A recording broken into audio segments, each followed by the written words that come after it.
At 7:36 a.m., a black Labrador stood alone on a dirt road, barking into the cold October wind. His paws were muddy, his chest heaving, his eyes locked on the bend ahead. Something was wrong, deeply wrong. A shovel lay forgotten in the backyard. A coffee cup cooled on the porch rail. And Frank McAllister, a 72-year-old veteran who never missed his morning routine, hadn't moved in over 5 minutes. The only witness to what had just happened was this dog, Cooper. What made him pull his best friend across the yard, inch by inch, toward the road? What did he know that no one else did yet? In a quiet corner of North Carolina, on a forgotten stretch of gravel, something extraordinary was already in motion. And one question lingers: would your dog do the same for you? Hit like, subscribe, and let's go. Frank McAllister lived alone in a weathered wooden house with a red porch swing that creaked when the wind shifted. A Vietnam veteran with silver hair and steady hands, he spent his mornings tending tomatoes, writing stories for his grandkids, and sipping black coffee as the sun rose over the pines. His days followed a quiet rhythm: morning walks, a crossword on the porch, and the loyal shadow of Cooper, his 4-year-old black lab, always nearby. Cooper wasn't just a dog, he was a partner, trained with quiet discipline, always watching, always waiting. Their bond was wordless but unshakable. In that small patch of North Carolina, nothing much changed, and Frank liked it that way. But life rarely asks permission before it turns. And on one cool October morning, the silence of routine would be broken in the most unexpected way. It started with a sudden stillness, a pause that didn't feel right. Frank had stepped into the backyard with a shovel in hand, planning to move a stubborn lilac bush before the frost set in. But within moments, his grip loosened, and he collapsed silently onto the damp ground, one hand clutching his chest. There was no cry for help, no dramatic fall, just a quiet surrender to pain that gripped like a vice. Cooper was there. He rushed to his side, nudging, licking, pawing, confused but alert. Frank's eyes fluttered, breath shallow, face pale. The crisp October air grew colder. The house, the phone, the world, just steps away, but unreachable. Something was terribly wrong, and Cooper, without understanding how or why, knew this was no ordinary fall. This was the moment everything changed. Cooper circled Frank's body, whining softly, nudging his arm, waiting for a response that wouldn't come. Minutes passed like hours.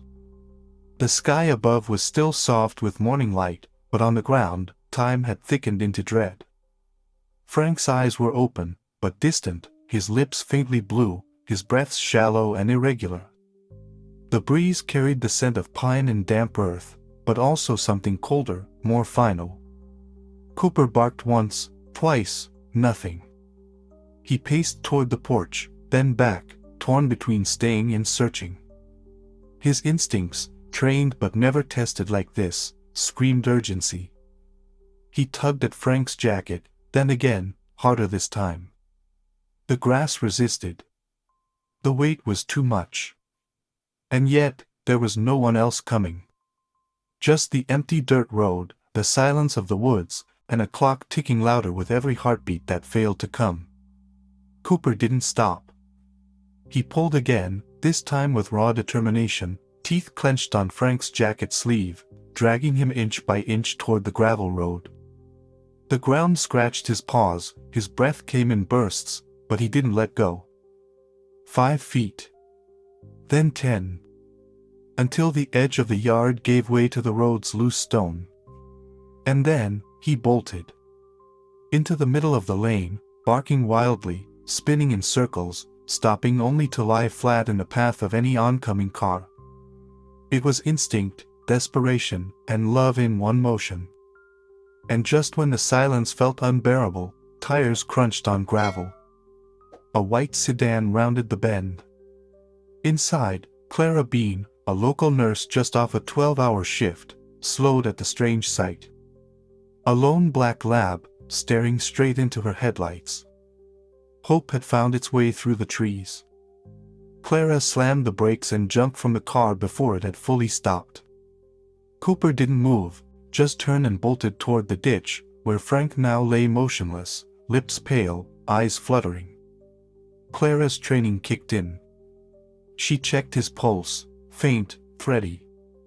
Her fingers shook as she dialed 911, pressing the phone between her ear and shoulder while unzipping her medical bag from the trunk. Time blurred. She began chest compressions right there on the cold ground, counting under her breath, the weight of life and death pressing through her palms. Cooper stood beside her, still, alert, watching every movement. Gravel dug into Clara's knees, the wind bit at her neck, but she didn't stop. Sirens were minutes away, but minutes might be too long. Each breath she gave was a gamble. Each push was a plea. And still, no sign if he would come back. The ambulance doors closed with a final thud, leaving Cooper behind in the rising dust. Clara watched them drive off, her hands still trembling, the imprint of Frank's fading pulse still etched in her fingertips. At the hospital in Asheville, monitors beeped softly in the dim room where Frank lay, pale and unmoving. Hours passed. Doctors moved in and out, their faces unreadable.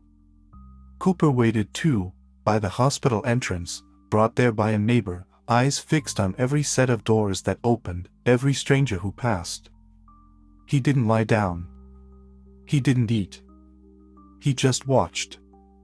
And somewhere between exhaustion and instinct, time seemed to stop. No one knew if the man who never missed a sunrise would see another. The silence wasn't peace. It was the space between heartbeat and hope. At 4:12 p.m., a monitor let out a sharp beep, then steadied. Frank's chest rose deeper, slower. His fingers twitched. A nurse called the doctor. Then another beep, stronger this time. Color began to return to his face, faint but unmistakable. In the waiting room, Clara exhaled for the first time in hours.